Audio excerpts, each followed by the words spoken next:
What is good, Commander fans? Back with another video, how to switch it up. This video is going to be a little different. I just want to talk about the news or what's going on with our team. There's been a lot going on this week. I haven't done a recap video since the Bears victory we had Thursday. I'm going to briefly talk about that, but I also want to talk about off the field stuff. I feel like our team's been trending all week and there's a lot to unpack.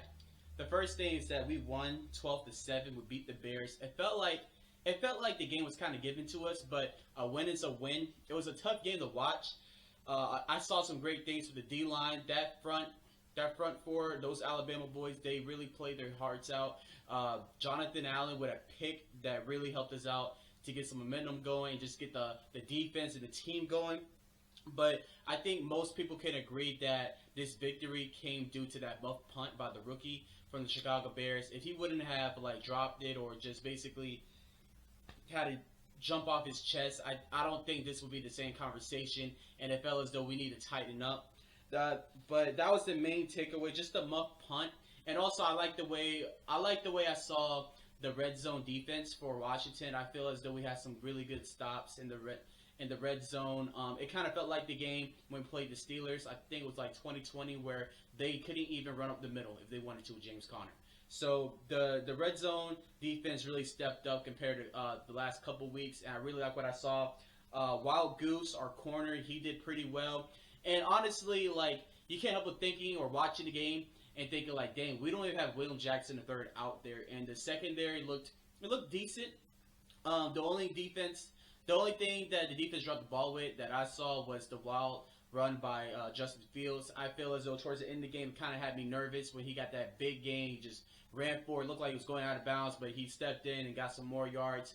That was the only thing that had me nervous, and we thought the game was going on the line, but again, the red zone defense stepped up. Some people try to argue it was a pass interference call with our corner when he was trying to go to, I believe his name was Moore, but that pass he had in the red zone, it was like the last play and he dropped it. It wasn't his hands, but it is what it is. But we won. The only call I had was Wentz didn't have a great game, but he didn't have a bad game either. He didn't have a lot of touchdowns. He didn't have, I don't think he had any touchdowns. He had no touchdowns. The only touchdown was from Brian Robinson. Congrats to him, the rookie. Good to see him out. He ran hard out there. He ran and got a couple yards after contact. I like what I saw from Brian Robinson. Antonio Gibson did good too. Don't sleep on my boy. When he was on the field, he made the most of his opportunities and his carries. And J.D. McKissick ran hard as well. But offensively, the only thing that I kind of didn't like was Curtis Samuel. Curtis Samuel really dropped a couple passes. I believe he had 5 targets and he only caught 2. He definitely had a touchdown pass. He beat the middle linebacker down the middle, and he had a ball right in his hands in the end zone. Ron briefly talked about it and said that maybe he misjudged it or didn't think he was as close to receiving the ball as he was. But that was an easy touchdown. Curtis, you got to do better. Terry McLaurin did good. That was my key to victory earlier this week. And they got him involved. They made some plays designed for him. We really need Jahan Dotson back. I mean, that was the biggest takeaway I had from this game. They tried to get De'Ami Brown involved a little bit, but Jahan has been our best red zone target in the game. I feel as though he is kind of the missing piece of what we need. We really need the explosive kid to come back, and I think he's gonna be back he might be back against Green Bay. Who knows? But the biggest things or biggest news that I want to cover about this game is Carson Wentz. He fractured his finger. It's official. He's going to be out for 6 weeks. He fractured the finger on his throwing hand. If you notice the game, he was shaking it out a little bit and everything. Like when he threw it, it kind of hit the defender's hand. And he's just been playing through the pain. He finished, but the x-rays came in and it's due to the fractured finger. He's going to be out. So that means who's going to be our quarterback? I believe it's going to be Taylor Heinicke. A lot of people want to see Sam Howell, but a lot of fans have been chanting Heinicke or want to see him play. Well, it's finally here. I honestly would rather us have Wentz if he was healthy, but it is what it is. I think it's going to shut a few fans up who want to see Heinicke. We ain't really missing much. I think the only edge that Heinicke had over Wentz is the fact that he was more mobile. But when it comes to arm power, Heinicke couldn't be able to throw the ball like Wentz. Like those deep touchdowns passes he had against Tennessee to De'Ami Brown, that 75-plus yard TD, Heinicke can't make those kind of throws. The biggest gain or benefit is it's going to add a little more unprediction just unpredictable metric in our offense, and he's going to be able to use his legs a lot more compared to Carson. I would rather see Sam Howell or see what the rookie can do, but I know the team feel as though that they can win the game. Or not win the game, but just win more games and probably get into playoff territory.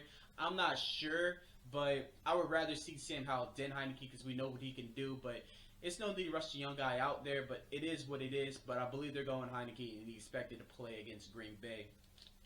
Another big news I want to talk about is Ron in his press conference. You know, he got a little snappy when he threw Wentz under the bus, but Thursday after the game, he was actually out there defending Wentz and said, like, hey, I'm the one who chose this guy.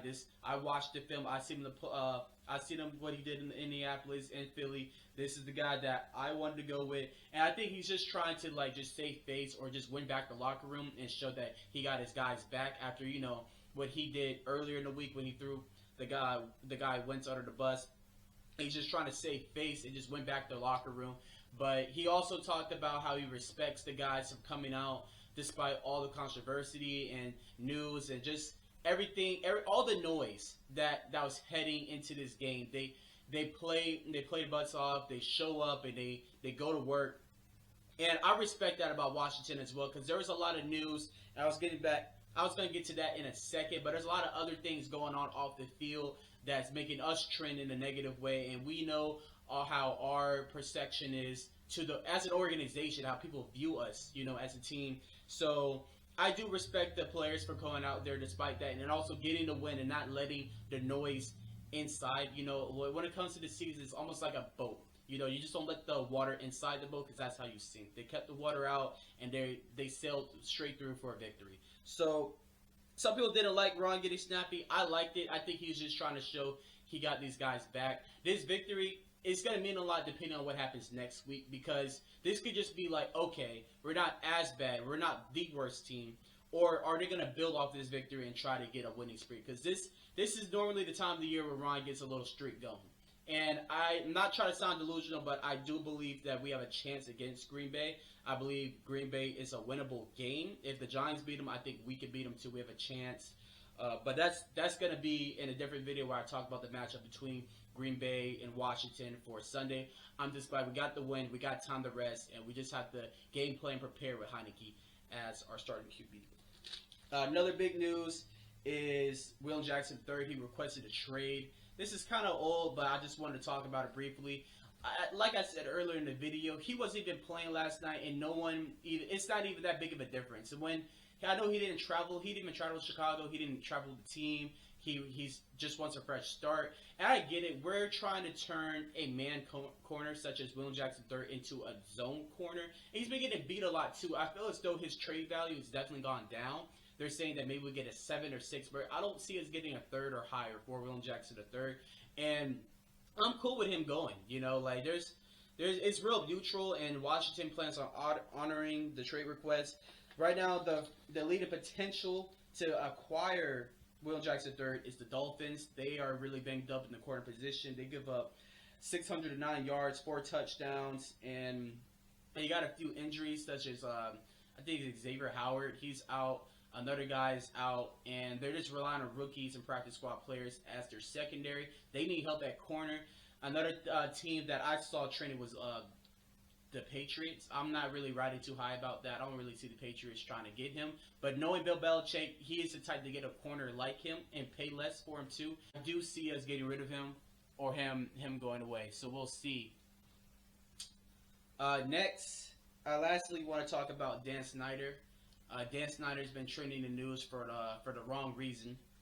And as you know, that basically, I find it funny, but basically Dan came out and said that I got dirt on everybody. If I go down, they try to vote me out. I'm throwing everyone under the bus. I'm exposing everyone. He looked a little rough at the Chicago game. His hair was all over the place.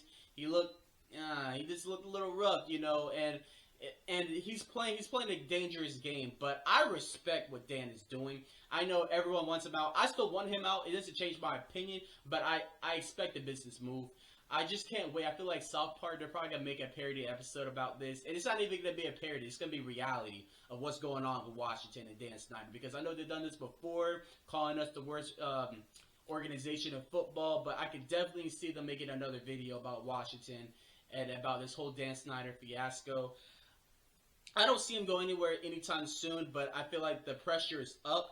Honestly, I think it's just going to be a stalemate. I don't think the NFL is going to get involved. They're saying there's comments saying there's no dirt in this, that, and the third. Well, there's no dirt, then why don't you vote him out? I believe there is something he has against them. I don't think this is over yet. This could escalate even further. It's just something on the lookout, and I think it's going to be a developing story what's going to happen with Dan. But I don't see him going anywhere still, unless I really don't see the owners voting him out, getting 24 of them to do it. I know everyone's sick of Dan. They're even chanting "Fire Dan Snyder" at the game, and it's coming to a point that even the media is noticing it, and we're getting a more higher rep that nobody really likes Dan. It's Dan against the world, but I like the mentality. It's some mob boss stuff that he's doing, and I respect it. I respect what you're doing, Dan, but you still need to go. But it just makes me laugh personally. I love to see it, but that's just my opinion about it. Like I really like the attitude he has with it, but besides that, he does still need to go. There's a lot of like misconduct and things he's done with his power or authority that really just make him fit to be a good leader. But that's what I had for Washington news. I just want to give you guys a quick update of what's been going on with the Commanders, and I know some of these news might be old to you, but the biggest thing is Wentz has been hurt, Ron's backing up his team, and Dan is just going crazy. But as always, like, comment, subscribe. I hope you guys enjoyed the video, and I'm out.